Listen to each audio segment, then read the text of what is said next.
Gone girls and the hunt to find them. I'm concerned. I'm worried. I don't know what to think. You don't sleep. You drive around at night. You're always looking. How can two children be gone and no one knows where they are? But someone knows. The two girls came running across that little field, and she kept telling the kids, get down in the back seat. A secret network of hidden children. I'm turning 16 tomorrow, but instead of a birthday party with my friends, I'm in hiding. It was moving between houses with people who I'd never known. But are the girls part of it? Lieutenant Polinsky called me and said, are you sitting down? And then I knew something was coming. A sudden appearance and an explosive story. He had 6 gunshots, and he was going to shoot all of us. I've never seen anybody that scared before. A family torn apart and accusations of brainwashing. My writing then and what I wrote then, that doesn't sound like me. Footprints in the snow. Welcome to 2020 on ID. I'm John Quinones. The family home is where children are supposed to feel safe. So what would cause Gianna and Samantha Ruckey to vanish with nothing but the clothes on their backs?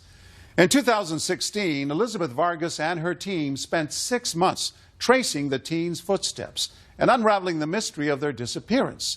Along the way, from big cities to frozen farms, sandy beaches to jail cells, they also unearthed a nationwide jigsaw puzzle of children declared missing. But were they? Take this incredible journey with us that begins with footprints in the snow. It is 7 p.m. on a 30-degree April evening in the suburbs of Minneapolis. A spring snowstorm has blanketed the roads. And while most families are settling in for dinner, one family is about to fracture forever when 2 children living at this home vanish. No shoes, no coats, no backpacks, nothing. Poof, they're gone. 13-year-old Gianna and 14-year-old Samantha Ruckey disappear. The only trace? Footprints in the snow. But oddly, there is no manhunt to find the girls, no police press conference. How can two children in the state of Minnesota be gone and no one knows where they are? Their parents are embroiled in an ugly divorce and custody dispute, but they insist they are united in their desperation for the girls. I'm concerned. I'm worried. I don't know what to think. You don't sleep. You drive around at night. You're always looking. Where did they go? Who are they with? And why does our journey begin by asking questions to their mother inside the Ramsey County Jail? Did you have anything to do with your 2 daughters running away? No. Do you sit here and think, how did this happen? Clean record, never had a Clean problem. record, and here you are in jail on $1 million bail? What's going on? I have no idea. This shouldn't be what happens in a divorce. This divorce is more like guerrilla warfare than a legal proceeding. Exhibit A, these 24 boxes crammed with reams of motions, appeals, and rulings. Divorce on steroids, that would be a good word for this. But for every documented grievance in this harrowing tale, there is documentation too of the good times. Look at this, Nick! You got 20 years worth of home movies featuring both the Ruckeys in starring roles as an affectionate, feisty couple. You're figuring it out now? Shut up, it just ran out. And doting, loving parents to their 5 children. Dad, it's my birthday! Nico, Samantha, Gianna, Nia, and Gino. It sounds like a busy home. They're wonderful. It was my dream. I loved being a mom.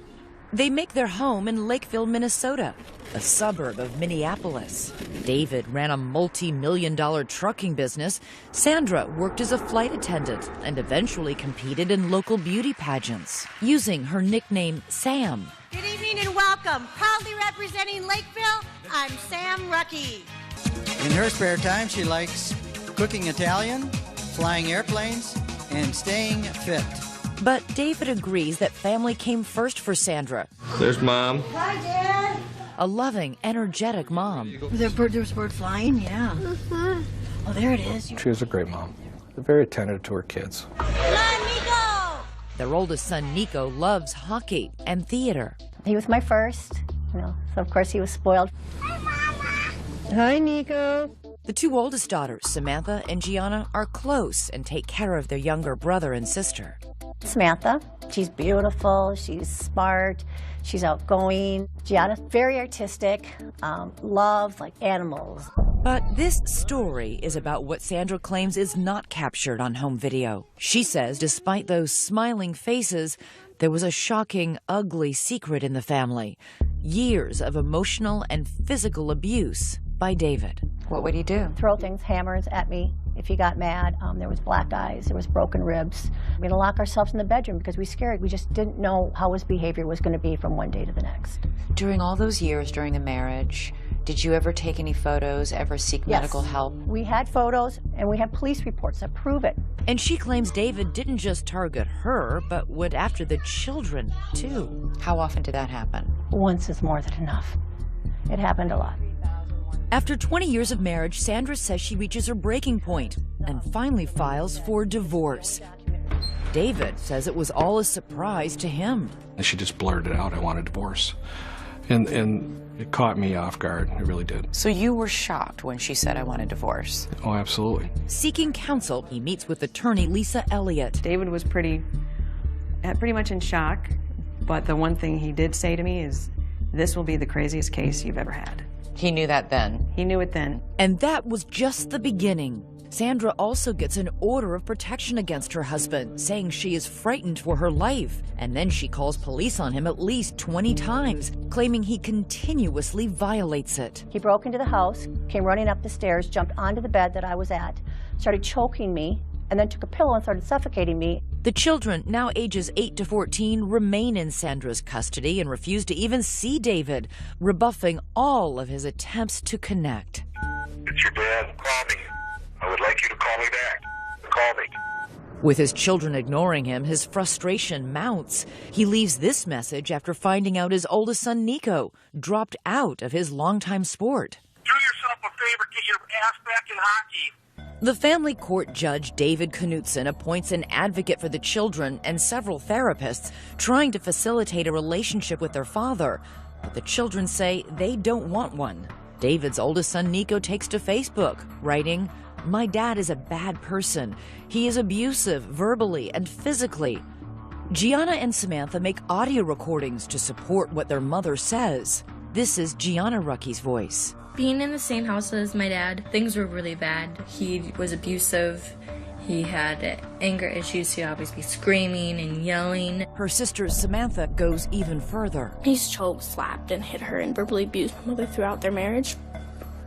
And he's lost on us kids a number of times. Sandra says the children even beg the judge directly to remain with their mother. But the judge determines thus far there has been no evidence of abuse. And based on the findings from a psychologist he appointed, that it is Sandra who is the real problem here. That the children are showing signs of parental alienation syndrome, meaning the reason the children are adamantly opposed to seeing David is not because he's abused them or their mother, but because Sandra has brainwashed them. She tried to destroy his relationship with the children by telling them things and scaring them about what he was doing to them, how he was threatening them. I've never done anything but be there for my children. My kids are my life. This is where the judge takes a drastic and, for Sandra, devastating step. He orders Sandra out of the house and all 5 of her children removed from her custody. That's when everything happened. I lost everything. My whole life ended then. I had no money, no car, no children. I had nothing. How is this possible, Sandra? I don't know. All I'm told is it's a judge's order. There was no findings that I ever hurt the children, that I ever abused them, that I ever neglected them, that I ever did anything to them. David's sister Tammy becomes the children's temporary guardian. She moves into the Rucky home to take care of them, but the 2 oldest girls, Samantha and Gianna, are having none of it. They came in, they were looking at the house, and then they went upstairs, and when they went upstairs, I heard a ringtone, a music ringtone. And I thought, okay, maybe they have a phone. Tammy goes downstairs to the basement, thinking nothing of that call or who might be on the other end. Just 20 minutes later, I didn't hear anything, and I see their shoes in their backpacks. I'm thinking they gotta be here. Well, I go to look around, and they're nowhere to be found. The girls are gone. Then I called 911. Next, where did they go? Who was on the phone? Did you think, where might my 2 daughters have gone? Could they have entered a hidden world? A network operating outside the court system for vigilante parents taking the law into their own hands? And what does their father have to say about all this? Stay with us.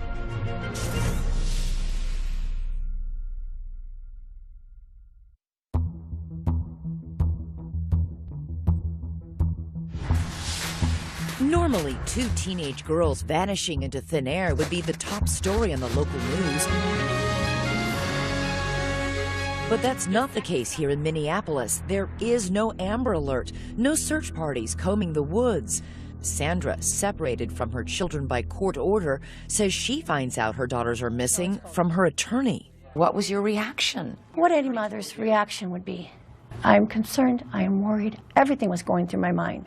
When Sandra's ex-husband David finds out his daughters have disappeared, he is terrified. What was your biggest fear? I mean, these are young girls. You don't want them hitchhiking. We live by a truck stop. You think of all these terrible scenarios. And David says he becomes consumed with bringing his daughters home, that he would never abuse them, and that all of Sandra's allegations against him are completely false. Have you ever raised a hand against Sandra or your children? Have you ever struck them? No. Have you ever physically abused them in any way? No. I'm a big guy. I kind of come across aggressive, but I never pushed myself upon her. I never did a thing to my children. Do you have a problem with anger? Not anger, it's frustration. Is it possible that there was something in your body language or the way you were speaking that scared Sandra or the children?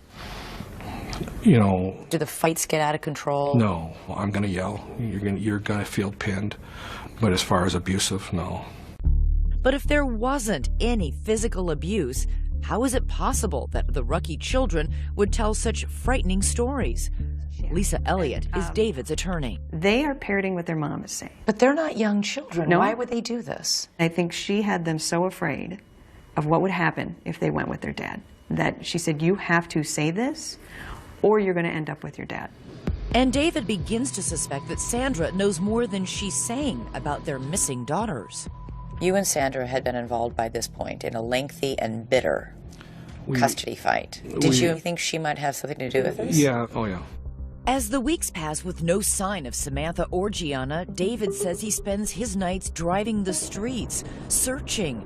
He begins tailing Sandra to see if she might lead him to the girls, and even hires a private investigator. You can't get rid of that pain. It never goes away. My mother, mostly, would, I'll say, you know, prepare yourself. Prepare yourself for what? If you never find the girls. How? I couldn't stop looking. The same cannot be said for Sandra, who appears to go back to life as usual, hopscotching around the world as a flight attendant, popping up on Facebook at an NHL Finals game, and lounging on a boat with friends. Did you call the police? I had an order not to contact the police. You have a right to contact the police Really? if you're a victim of a crime or if you're I have a court in order danger. from Judge Knutson that I am not to contact the police. But this court order directly contradicts that, specifically stating that Sandra should report any information she has about the girls' whereabouts to authorities. So you did nothing when you found out they were missing then? Okay, I guess if you're in that situation where you've been stripped of everything related to your children, you don't know what to do. If one of my children went missing, I'd be out there with a sandwich board saying, find my child. The courts had completely tied my hands. 1 month after the girls' disappearance, there is a bizarre twist in the story. They show up, but in a place no one expects. The Rucky girls say they want to be heard. On local television. They met with us at a hotel. We don't know who brought them here. The local Fox 9 station airs this story, and right there, sitting in front of the reporter, are the 2 missing Rucky sisters. I'm just really scared it's going to end really badly. And once again, they back up what Sandra has been saying. He was abusive. Really. In what way? Emotionally, verbally. I mean, our mom was always our protector, but now there's no one there to protect us. I watched them pleading their hearts out, telling, asking for help. That's what I saw. His 2 children begging for help. The Fox report includes an alarming allegation about David. This time, it is a chilling story about him wielding a gun and threatening to murder his entire family. Sat on our kitchen table and said that he was going to shoot all of us. He had 6 gunshots, and he was going to shoot all of us, my mom included. David insists this claim is as baseless as all the others. I was glad to see my girls, but, you know, what I was hearing coming out of their mouths was hard. To local newspaper reporter Brandon Stahl, however, the most shocking thing wasn't what was in the story, but what was left out. There weren't any questions about, well, wait a second, we have 2 missing kids here. Are you being taken care of? Who's taking care of you? I wanted to know how they were doing. Were they okay? And as quickly as you can change the channel, the girls are gone again, vanishing back into the night. Months pass. Their faces appear on the missing and exploited children's website and on thousands of plastic bags distributed in northern Minnesota. The search continues for the Rucky girls. Their parents' epic divorce drags on until the judge finally makes his ruling. In a painstaking 60-page order, he drops a bombshell, awarding full custody of all 5 children to David, writing of Sandra's allegations of abuse that the court has not received any evidence to support her very serious allegations. He went on to say Sandra refused to cooperate with any of the professionals appointed in this case. For David, it is total vindication. 17-year-old Nico, 13-year-old Nia, and 10-year-old Gino return to their father's care. And while David works to mend his fractured relationship with them, his 2 missing daughters are no closer to being found. How were the 3 children reacting to the absence of their sisters? Were they worried? This was a big-time white elephant in the room. It just, you know, it was always something that was just there. The secret of what really happened to the Rucky girls holds for 2 alarming long years, until someone who knew that secret, someone who kept it, finally speaks up. You knew Sandra was lying. I thought she was, yeah. Well, you knew she was. And a secret underground network willing to defy court orders and hide children. We sort of pass messages. We use a lot of burner phones. Could this group hold the key to finding the Rucky girls? Stay with us.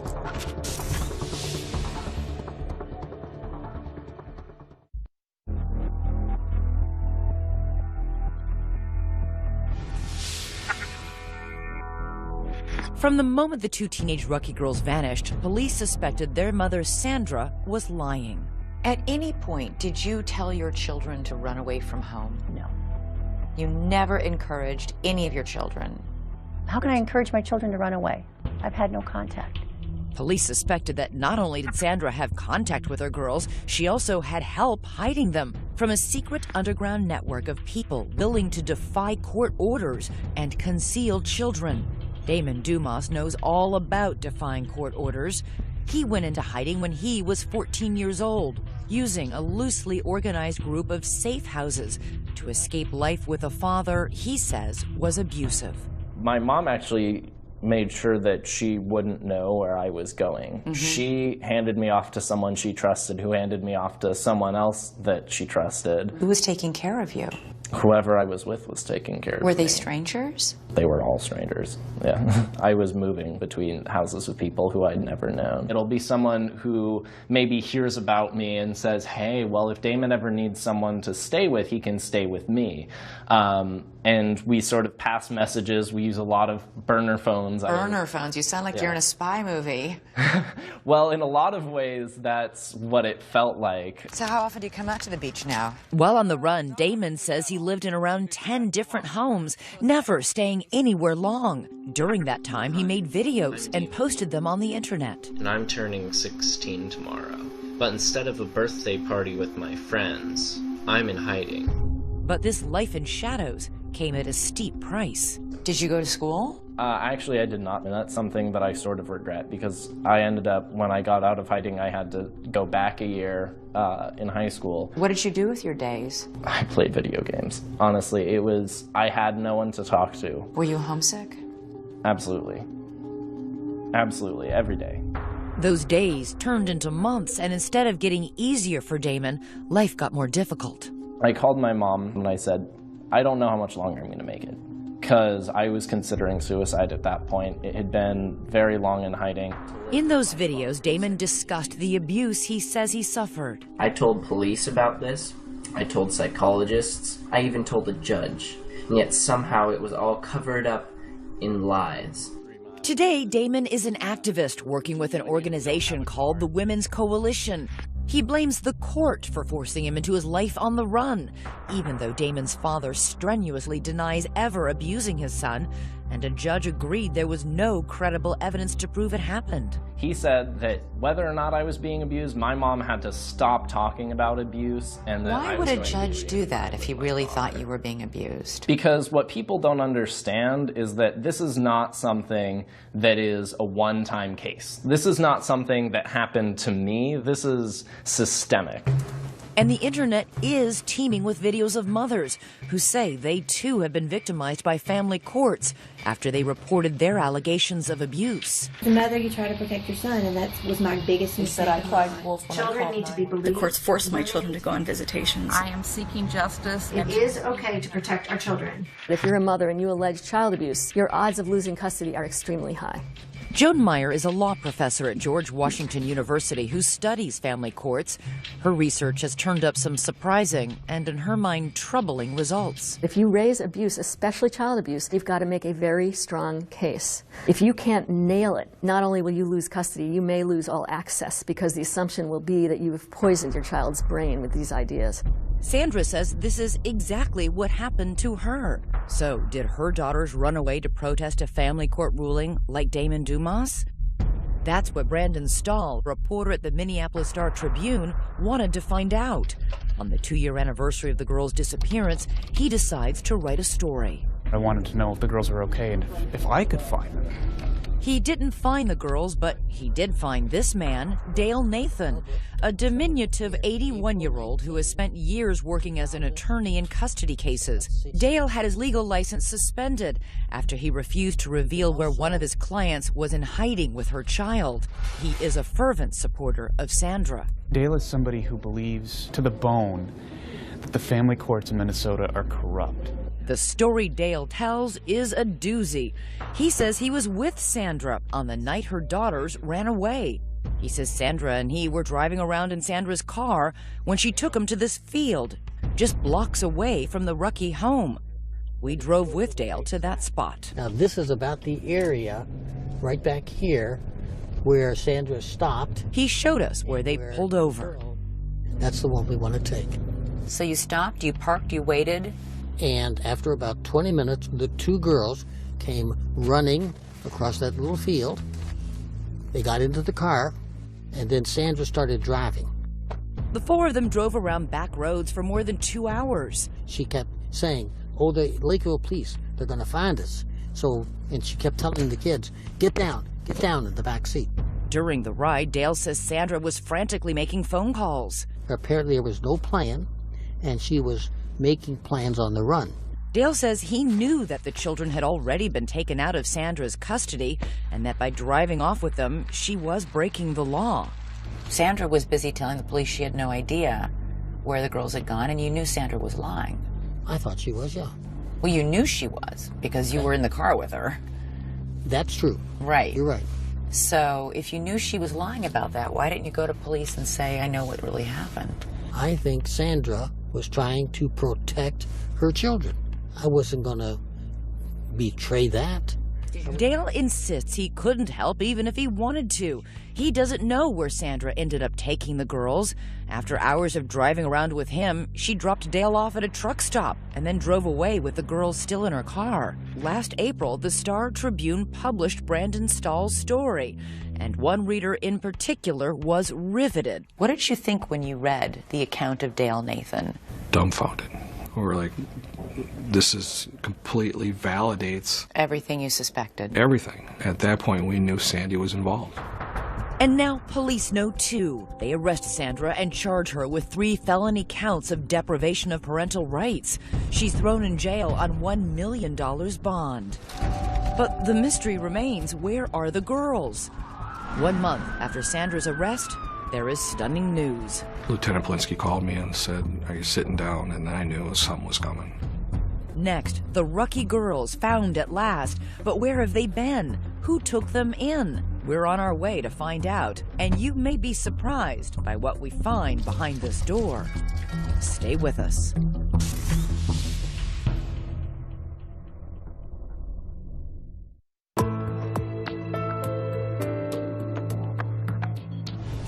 It has been more than 2 years since teenagers Gianna and Samantha Ruckey disappeared from their suburban Minneapolis home. With their parents locked in a fierce divorce battle, authorities suspect the girls' mother knows where they're hiding. Still, everyone is in for a shock. Once again, here's Elizabeth Vargas. Where can two teenage girls hide in plain sight? Deep in the snow-swept fields of Minnesota's North Country, amid miles and miles of desolate, untouched land, this speck of property, a farm called the White Horse Ranch, holds the secret of the missing Ruckey daughters. What led police here? The trail begins with one of Sandra's staunchest supporters, Dee Dee Evevold, an activist friend, vocal about her belief there is corruption in the family courts. Detectives search her home and find a cell phone photo of one of the girls on a farm. They trace that photo back to the White Horse Ranch. And with that, bingo! Police discovered this is where the girls have been for the entire 2.5 years of their disappearance. We took a trip to find out how they ended up here and how they went under the radar for so long. Behind this door are the people law enforcement believes broke the law by housing the girls. Welcome. They are an unlikely pair of alleged criminals. Gina and Doug Dolan own the ranch, which offers 90-minute therapy sessions with their animals, 22 horses, 3 donkeys, and 2 alpacas. They help children who've been abused. Our mission is to reach children and families and to bring healing and wholeness through the animals. Hundreds of children have made day trips to the ranch, but Samantha and Gianna Ruckey were not their typical guests. We received a phone call from Dee Dee Evevold. Dee Dee Evevold not only knew Sandra, she knew the Dolans and respected their work on the ranch. I knew that these are good, honest, salt-of-the-earth people that really are just about doing the right thing. She just said that they needed a temporary place and that they were working through a court case. So you thought they were coming for 3 days? That's correct. 3 days isn't a big deal. The Dolans say it was Sandra, along with Dee Dee, who dropped the girls off at the ranch one night with no more than the clothes on their back. Then Sandra left and never returned. Days turned into months, and then astonishingly, years. I don't understand how 3 days turns into 2.5 years. I don't know if I can even answer that question. This is where the Dolans' attorney, Travis Kyle, steps in, because the Dolans, along with Dee Dee Evevold and Sandra, are now facing felony criminal charges for their role in the girls' disappearance. At this point, there's certain information we just can't disclose. But they can say that in that long period of time, the Dolans never saw Sandra again. They spoke to her by phone only a handful of times. And it was always from a track phone, so there was never a way of connecting with her. And then would speak to the girls? No. No. She didn't want to. I mean, she was very concerned about them and tell them that I love them. I almost feel like she knew that they were safe here. Don't you think that's a little weird? Mm-hmm. We run into a lot of weird stuff here. While the Ruckey girls are away from everyone and everything they know, communing with the alpacas, 3 hours south, their fathers scoured the earth for any sign of them. Why did you keep them here, despite the fact that you knew a parent was looking? I wouldn't say that we kept them here. We allowed them to stay. They could have left at any time. They didn't want to leave. But didn't you know that people were looking for these children? I can't answer that. Not at this time. Our choices were to put them out on the street or give them a place to live. And we did not want them out on the street. They told you they would continue to run away if forced to return to their father? But you must have known, you did know, that they had a father who was looking for them. Did you ever think about him? I thought about them living on the street and what would happen to them if they were on the street. Did you try and reason with them? They're girls, they're minors. They're not allowed by law to decide where I get to live and what's best for me. Yes, we did. A number of times. And it was a lot of fear. I've never seen anybody that scared before. Did they ever sound coached to you? No. No. I believed him, 100%. At the ranch, the girls made a new life for themselves with the Dolans. They were homeschooled. Their daily activities included helping with the animals. Everybody has to do chores. Anything from cleaning pens to feeding the animals to brushing them. The nearest town is Herman, population 437. Was it a secret that the girls were here? No. No, it was not. So you didn't like say, okay, go hide in the back bedroom when somebody's pulling up? Everybody knew they were here. You made no effort to conceal them? No. No, they had been in public, they'd been out shopping, they were in the hair salon They in went Elbow to church Lake. with us. And they went by their first names, Samantha and Gianna? Yes. The Dollans say they were only helping the girls. They, along with Dee Dee Evevold and Sandra, have all pleaded not guilty to the charges against them. But what about that so-called underground network that helped children like Damon Dumas flee court orders? Are you part of this underground network? No. No. We were asked the question, and my question back was, what is that? Last November, Doug looks out the window and sees Lakeville police and county deputies sitting out front. Police are simply following the trail from Dee Dee Evevold's cell phone photo, not realizing the girls are actually there. I walked out and they told me that they were looking for the girls and wanted to know if I knew anything about them or their whereabouts. And I told them, yes, they're in the house. They were quite frankly shocked. The Dollans say the girls were devastated. Is that the last time you saw them? Yes, it was hard. So what would you say to them if they were watching this? We pray for them every day, and we love them. And we want what's best for them, truly. But did they do what was best for them? David Rucky's attorney, Lisa Elliott, says absolutely not. Is it possible they were just good Samaritans trying to help? When the mother drops them off and doesn't come back for them, ever? For 2.5 years? For 2.5 years, I would think most people would at some point say, we need to look into this. So what happens when police take the girls from the farm? Lieutenant Blinsky called me and said, we found the girls. And I kind of crouched down to the floor, and I didn't say anything. He said, you still there? I said, yeah. So I really didn't get absorbed very long. We went right back into dad mode. So how does a broken family get pieced back together? When David finally sees the girls for the first time, it is not the reunion he imagined. Were you nervous? I ran out of the room. I started crying. I didn't recognize them because, you know your children. You remember what they sound like. You remember how they looked. I didn't recognize my daughters. The hard work begins of building trust with two girls who still fear their father. Samantha and Gianna said a lot of devastatingly terrible things about you, publicly. But again, they're in a fragile state. Do they still believe those things?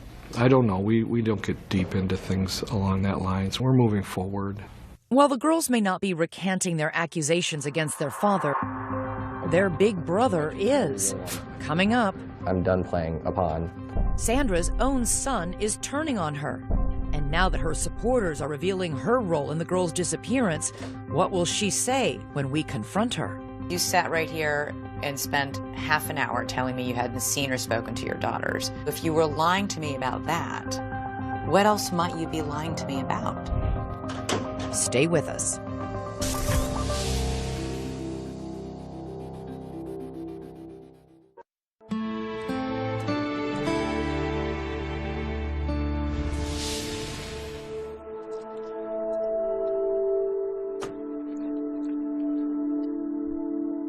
For the second time in 2 months, we have come to the Ramsey County Jail in St. Paul, Minnesota, to visit inmate Sandra Grazzini-Rucki.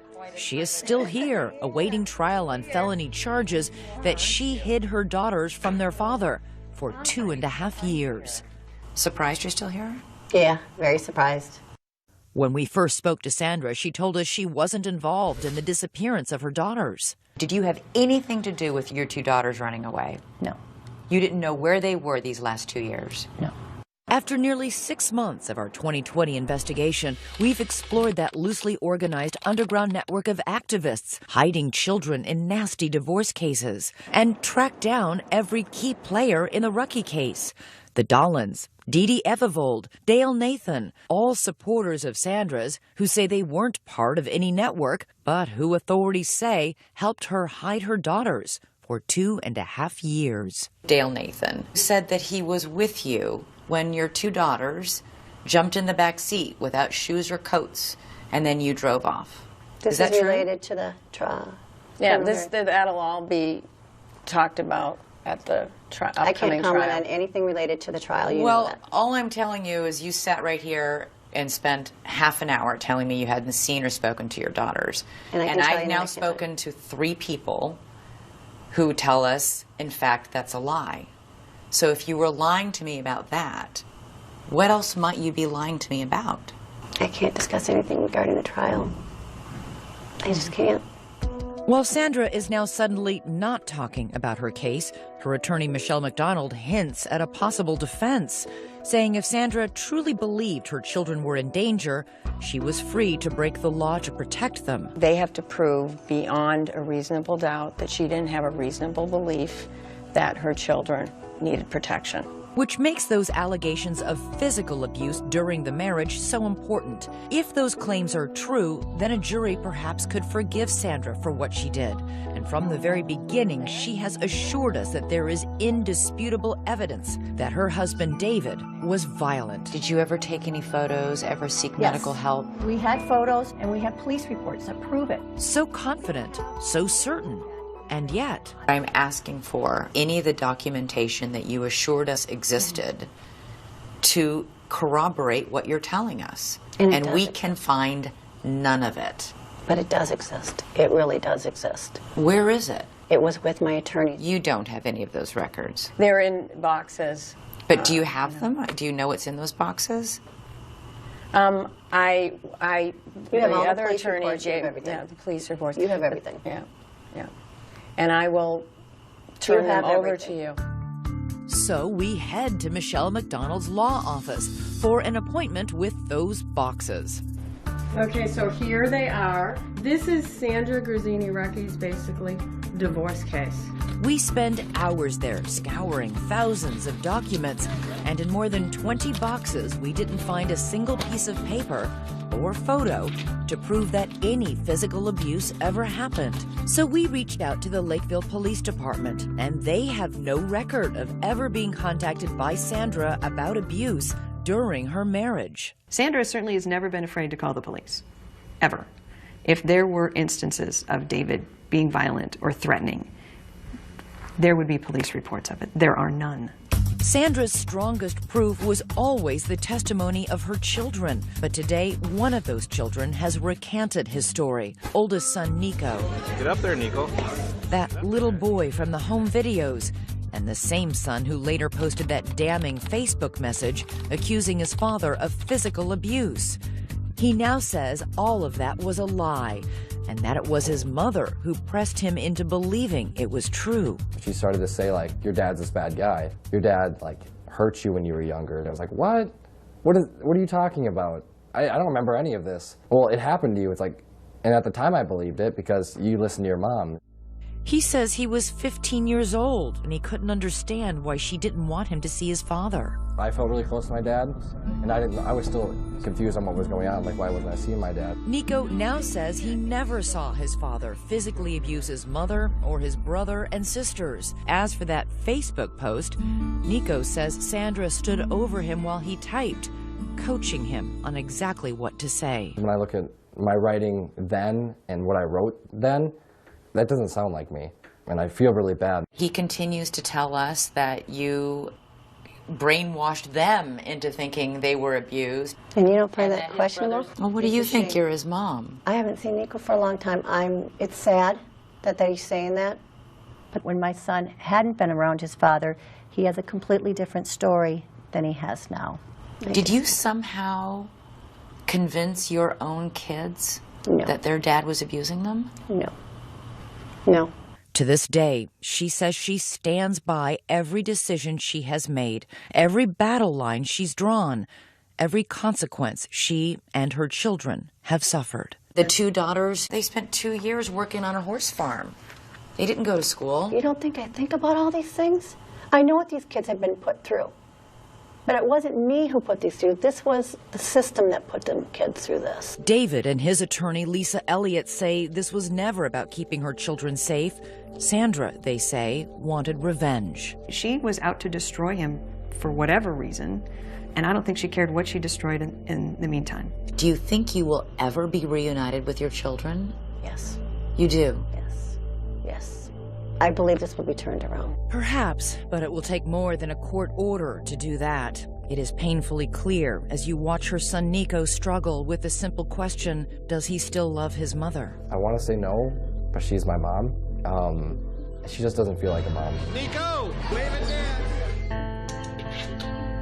For now, all that remains is a heartbreaking time capsule of a family that no longer exists. Happy New Year! Happy New Year! Oh my God, I haven't seen them in years. Where'd you find pictures? My babies. Sandra, are you making any comment today? Sandra is now out of jail. She was released after 130 days behind bars. I do appreciate the air and the sun. I will say that. But she says there was no cause for a celebration. I'm in a prison without the bars, is what I'm in now. Because as part of her release, Sandra is not permitted to have any contact with Samantha and Gianna. She is allowed to see her other children with conditions. As for the girls, David says they are happy to be home and doing well. They have started a new life together and have had their first family vacation in years. David asked us to obscure the children's faces to give them privacy, and it might surprise you to hear how David sees his family's future. Will you fight her ability to see the children? This is my children's mother. It's important that they have a mother.